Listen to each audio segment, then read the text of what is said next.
Session 3, January 21st, 1981.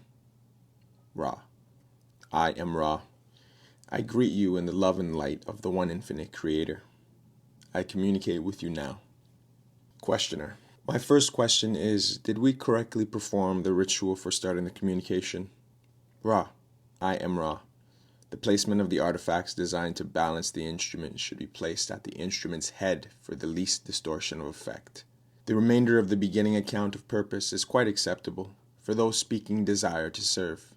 Otherwise, the attendant emphasis in mind complexities would not have been effected properly.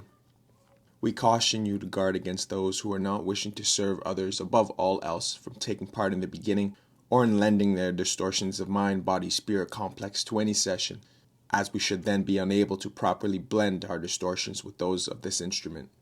Questioner. Should I move the Bible, candle, and incense at this time? Ra. I am Ra. This would be appropriate. Questioner. Is this the proper position? Ra. I am Ra. Please correct the angle of the incense so that it is perpendicular to the plane of 20 degrees north by northeast. Questioner. Is this satisfactory? Ra. Please check by your eye to make fine correction. We will explain the process by which this becomes a significant distortion balancer. The incense acts as an energizer to the physical body of this instrument, signifying its humanity. This is, therefore, a necessity that the waft smoke is perceived from the same relative angle as the instrument perceives the open Bible, balanced by the lighted candle, signifying love light and light love, and therefore give the mental and emotional, shall we call it, distortion complex of this instrument the sight of paradise and peace which it seeks. Thus energized from the lower to the higher, the instrument becomes balanced and does not grow fatigued. We appreciate your concern, for this will enable our teach learning to proceed more easily. Questioner. Does it appear correctly aligned now? Ra. I judge it within limits of acceptability. Questioner. At the last session, we had two questions we were saving for this session. One having to do with the possible capstone of the Great Pyramid at Giza, the other with how you move the heavy blocks. I know these questions are of no importance at all with respect to the Law of One, but it was my judgment, which you may correct, that this would provide an easy entry for the reader of the material. We are very grateful for your contact and will certainly take suggestions about how we should proceed with this. This is just one guess. Ra. I am Ra. I will not suggest the proper series of questions. This is your prerogative as free agent of the Law of One, having learned and understood that our social memory complex cannot effectually discern the distortions of the societal mind, body, spirit complex of your peoples. We wish now to fulfill our teach learning honor responsibility by answering what is asked. This will only suffice, for we cannot plumb the depths of the distortion complexes which infect your peoples.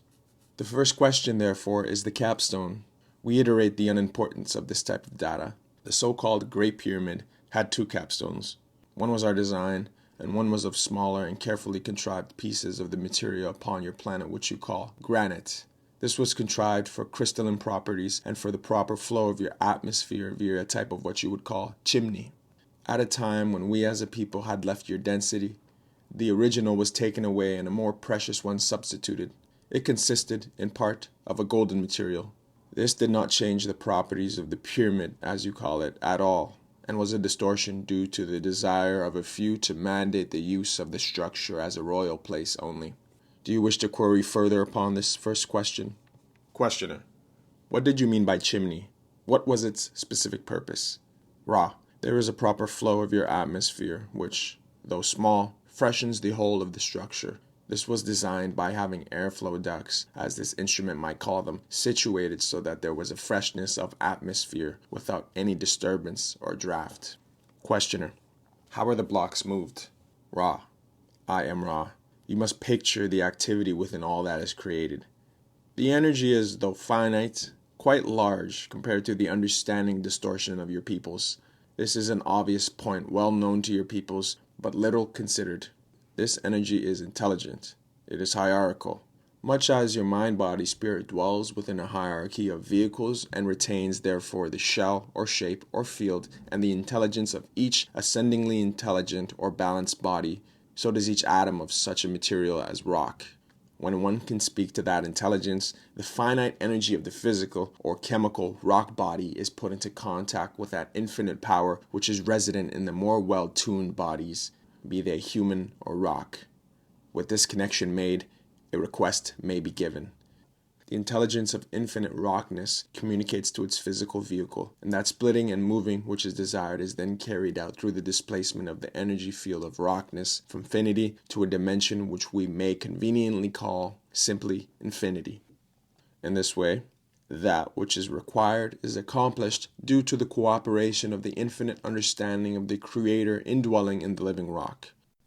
This is, of course, the mechanism by which many things are accomplished, which are not subject to your present means of physical analysis of action at a distance. Questioner: I am reminded of the statement, approximately. If you had enough faith, you could say move a mountain to move, and the mountain would move. I assume this is approximately what you are saying, and I am assuming that if you are fully aware of the law of one, then you are able to do these things. Is that correct? Ra, I am Ra.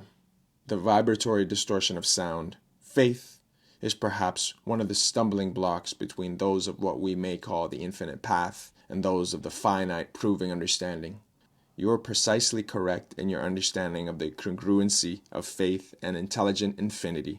However, one is a spiritual term, and the other more acceptable perhaps to the conceptual framework distortions of those who seek with measure and pen.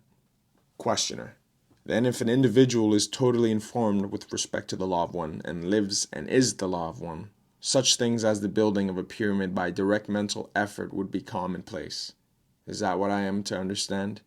Am I correct? Ra, I am Ra. You are incorrect in that there is a distinction between the individual power through the law of one and the combined or societal memory complex mind-body-spirit understanding of the law of one.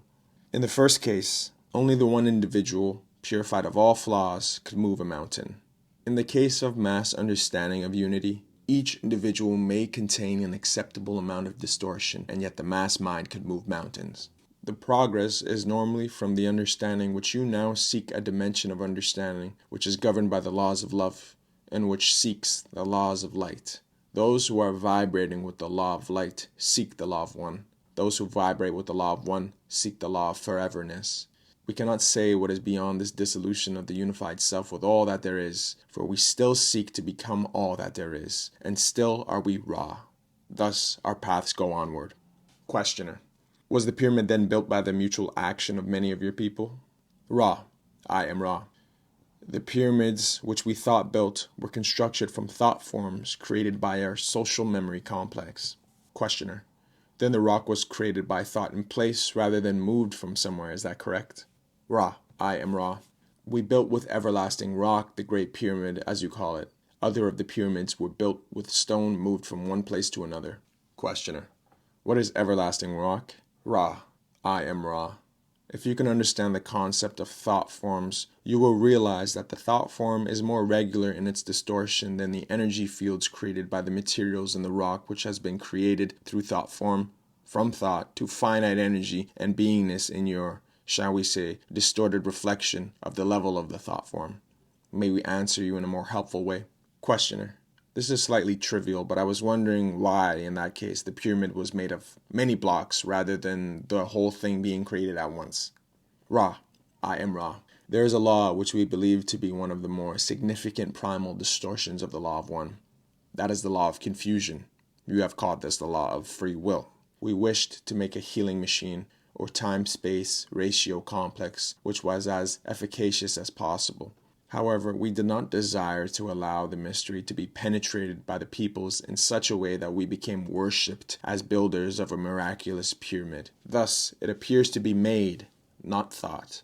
Questioner: Well, then you speak of the pyramid, especially the Great Pyramid, I assume, as primarily a healing machine, and also spoke of it as a device for initiation. Are these one and the same concepts? Ra, they are part of one complex of love, light, and tent sharing. To use the healing aspects properly, it was important to have a purified and dedicated channel, or energizer, for the love light of the infinite Creator to flow through. Thus, the initiatory method was necessary to prepare the mind, the body, and the spirit for service in the Creator's work. The two are integral. Questioner: Does the shape of the pyramid itself, is that a key function in the initiation process? Ra, This is a large question. We feel that we shall begin and ask you to reevaluate and ask further at a later session this somewhat, shall we say, an informative point. To begin, there are two main functions of the pyramid in relation to the initiatory procedures. One has to do with the body. Before the body can be initiated, the mind must be initiated. This is the point at which most adepts of your present cycle find their mind-body-spirit complexes distorted from. When the character and personality, that is the true identity of the mind, has been discovered, the body then must be known in each and every way. Thus, the various functions of the body need understanding and control with detachment. The first use of the pyramid, then, is the going down into the pyramid for purposes of deprivation of sensory input so that the body may, in a sense, be dead and another life begin. We advise at this time any necessary questions and a fairly rapid ending of this session. Have you any query at this time space? Questioner: the only question is there anything we have done wrong or anything we could do to make the instrument more comfortable? Ra: we scan this instrument. This instrument has been much aided by these precautions. We suggest only some attention to the neck, which seems in this body distortion to be distorted in the area of strength weakness. More support, therefore, to the neck area may be an aid. Questioner: should we have her drink the water from the chalice behind her head after we charge it, or should we use a different glass of water? Ra: that and only that chalice shall be the most beneficial, as the virgin material living in the chalice accepts, retains, and responds to the love vibration activated by your beingness. I am Ra. I will now leave this group rejoicing in the power of peace of the one Creator, Adonai.